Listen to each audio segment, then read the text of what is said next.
Okay, this is the final video of the week, and this is going to be about martial arts. It's going to be the two different sides of a genre seen through treatments of one character, which is the Ip Man. So you have the Ip Man trilogy with Donnie Yen. On the other side you've got the Tony Leung Grandmaster portrayal. And these are very different takes on the same character, the same historical character. One's much more historically accurate, the other one's more of a genre piece with sequels. And both are very satisfying in their own way, but they're very different portrayals. I'll start with the Donnie Yen stuff. They came first. His Ip Man film was popularised this person of history. I think the success of that allowed the Grandmaster to actually get financing and make it much more viable. I'm not sure, maybe they'd financed it before that, but it feels like Ip Man was important before the Grandmaster came out, because the Grandmaster came out in 2013 and the first Ip Man film was already made by then. But I know that the Grandmaster was a lot of development before that, so I don't know how it all worked out. But in cultural sphere, the Donnie Yen Ip Man films were out first and had an impact. These were big hits. They were big global hits. People in Asia watched them, but also people around the world watched them and really enjoyed them. They're not historically accurate. They have the Ip Man going against lots of people we probably did not go against in real life.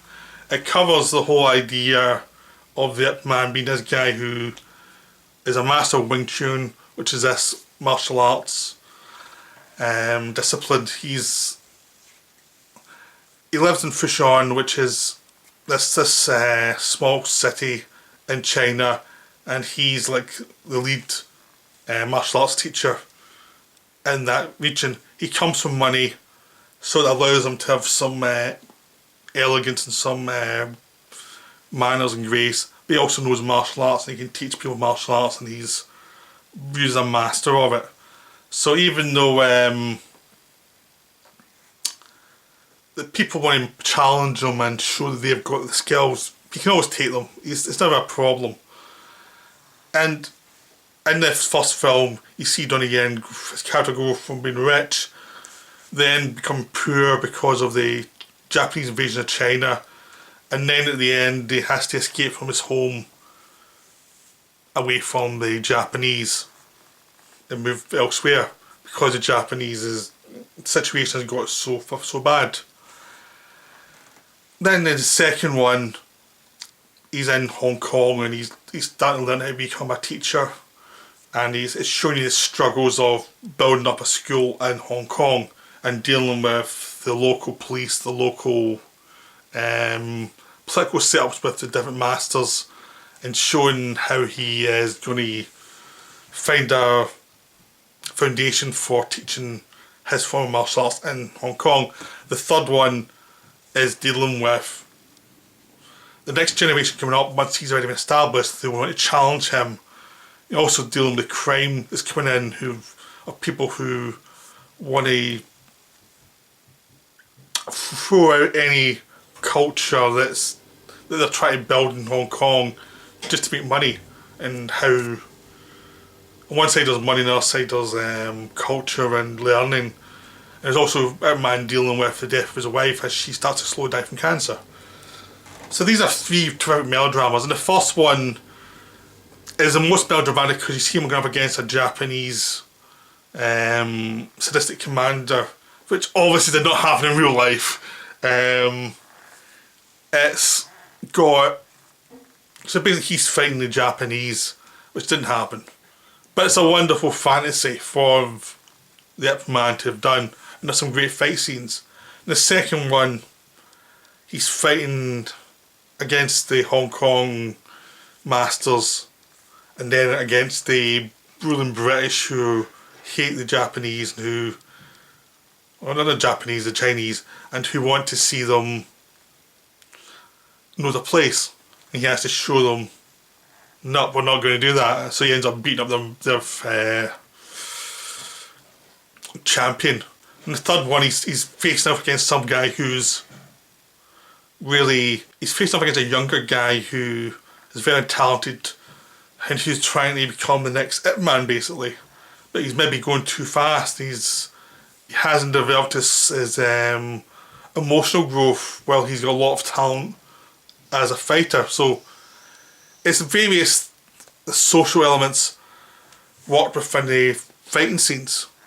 But these are genre movies. You can probably hear from this, it feels very much like Rocky movies, where you've got a bit of like cultural tension in the background, but it always comes back to a fight.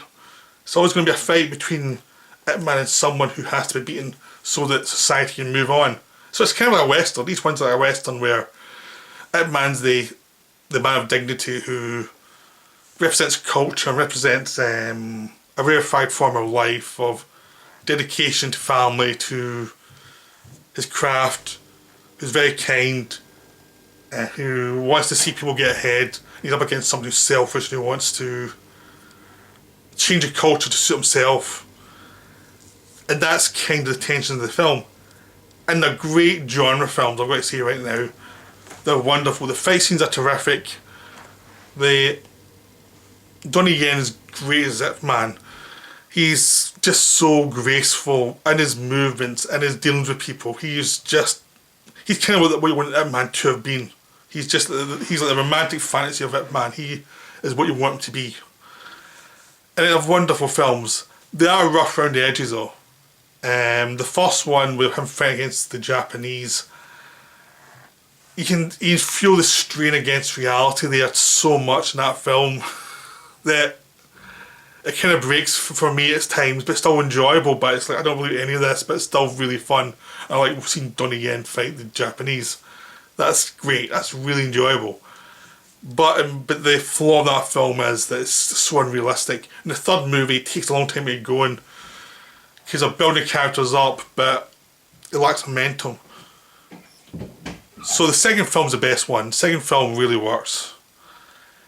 It's got the best progression, I think. It sets up the situation, it builds upon it, sets up the potential villains, establishes them, elaborates on them, and ends up heading towards a fight. It's really well made. The third one takes a while to get going and is a bit more choppy, and the fight scenes are built up towards... They're not really about something that will change the society around them. That's dealt with for about an hour. The rest of it has been dealing with the next generation. But it's also dealing with the fact his wife's going to die. And that's a really wonderful part of the film. And him dealing with his wife dying and dealing with this new pretender, who also is a sympathetic character in lots of ways. These really work. These really make the third film really wonderful. But it is the clunkiest film in some ways, because it doesn't build up in a graceful way. So the Ip Man films are very genre based, but they are wonderful. And the action scenes are terrific. They're imaginative and they've been worked out, so they always are different from the last one. So you're always getting different action throughout the film. So you're not seeing the same thing again and again and again. So they're wonderful genre films. I really highly recommend them. They're really great fun films. But they are genre films. They are taking a biopic and putting it towards genre. They're not trying to be realistic. There's no pretension to that. Even though it's a biopic, it's not a realistic one. It's a genre based on history. The Grandmaster, on the other hand, is different. It's Wong Kar-wai, and he wrote and directed it, and it's about the idea of that man, and it's all about a more realistic version of it. He's not romantic in this one. Tony Leung plays him, and he's much more of a quiet character, even quieter than Donnie Yen. And Donnie Yen's quite a quiet character in the Ip Man films, but Tony Leung's even quieter in this one. He's very thoughtful, he watches, he's very graceful dealing with people. He doesn't try and hem anyone in to make them embarrassed. He will accept life as a series of compromises, but he's always got a direction, he always knows what he's doing. And he knows he can beat anybody, but he doesn't try and throw it in his face. So the first half of the movie is a very recessive character. All the other characters come out, they're doing stuff and they're more colourful than he is. But it's very deliberate. You're just seeing a guy who's slowly building up his reputation. He's building it up carefully by being the best, by being observant, by not thinking he knows everything, he actually is always trying to learn from other people and is always trying to figure out what they're about and where their weaknesses are and try and work that out. So it's a wonderful performance. And throughout the film you're also getting the social element of the martial arts world a lot more realistic than you got in the Ip Man films. Ip Man films are very colourful. It's almost like they're almost like dueling each other as like an ego trip. But there was never any social element to it. It was always just a kind of Sergio Leone fantasy. In this one, no, there's the social rules you have to follow, the social engagement that you don't want to do but you have to do. And there's always these problems in the film you have to deal with. And it makes it kind of wonderful. In some ways it reminds me a lot of Michael Mann's Ali, where in the first half you're seeing everything from his point of view, you see the paranoid from his point of view, you see him slowly build information up and thinking stuff through. That's what it feels like in this film, but it's much more colourful. It's a much more colourful supporting character, it's faster, and it's a kung fu fights. The second half,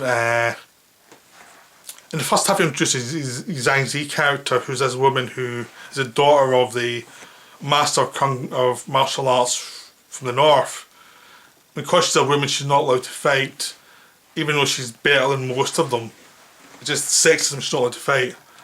And you also see the story from her point of view, and I realise the film title The Grandmaster doesn't refer to Ip Man, it's referring to the title Grandmaster, what it means, why it's important, and how you need to almost suffer to get it. You have to go through trials to get it, you have to really work your craft almost to the point beyond anything else. And you have to always be learning from someone else, you can't just try and be the best. You have to be a social animal, deal with other people's flaws and be careful with them and not try and put them down in a bad way because they will get back at you in some other way. So you have to be graceful. And in the north, and during the occupation of, again this film, Japan occupies China, and you see the two different routes they take. In the south, Ip Man doesn't collaborate, he goes through hell, he's almost starved to death, his two daughters starved to death, and he just goes through a terrible time. In the north, this woman's family collaborate, but her father doesn't want to do that, and he gets killed by his apprentice, and she wants revenge on the apprentice, which leads to revenge but also leads to her almost getting injured very badly. And it's almost like the tragedy of the pride involved, of they need to be the Grandmaster, they need the Grandmaster to be everything people want it to be the person who has moral fortitude and to have morals, and it's showing how tough it is. And within this setup, both Ip Man and her have a romantic, it doesn't have a relationship, it's always like a romantic longing for each other, and that becomes the key thing, is these two people who both have the same sensibility, the same sense of not giving in, not taking the easy way out, and it becomes almost a story of the Chinese culture under oppression, how some fold and how some don't, even no matter what it costs them. It can cost them their life, it can cost them their family. Just like, that's how you become the Grandmasters, by not folding, by actually having morals. But it's how difficult it is. So that's a very different film from Ip Man, which is a fantasy. But they're both great, but in different ways. Ip Man's a fantasy, it's very enjoyable. Grandmaster is much more realistic. It's been cut down in the American version, which is what I saw, from 130 minutes to 110 minutes. And you feel it in the middle section, you feel there's more there that should have been there. But there's some wonderful moments throughout. Cinematography is great. It's so graceful, but it's shot much closer in the martial arts scene, so it's a much more emotional fight. But sometimes you're missing the clear moves you get in the Ip Man series, where they keep the camera further back so you can see all the moves. This one you don't, but you get the emotion a bit more. So it's two different approaches to Kung Fu as well. So they feel like two different versions of the same story. And it's good to have both of them because they're two completely different from each other. They're not competing in any way, they're just like two different takes on the same character. And they're both great performances in the centre of them. One by Donnie Yen, another one by Tony Leung and Zhang Zi, who are both great in Grandmaster. So these are both terrific portrayals, they're both really interesting, they're both very different takes. So I'd recommend seeing all of them. But if you're into art house, I would say go to Grandmaster first. If you're into more genre based, go towards Ip Man first, and then try the other way around. You know. But they're both great. They really are worth seeing. So that's the last video of this week. I hope you enjoyed. I'll be back next week with some more videos. So I'll see you then.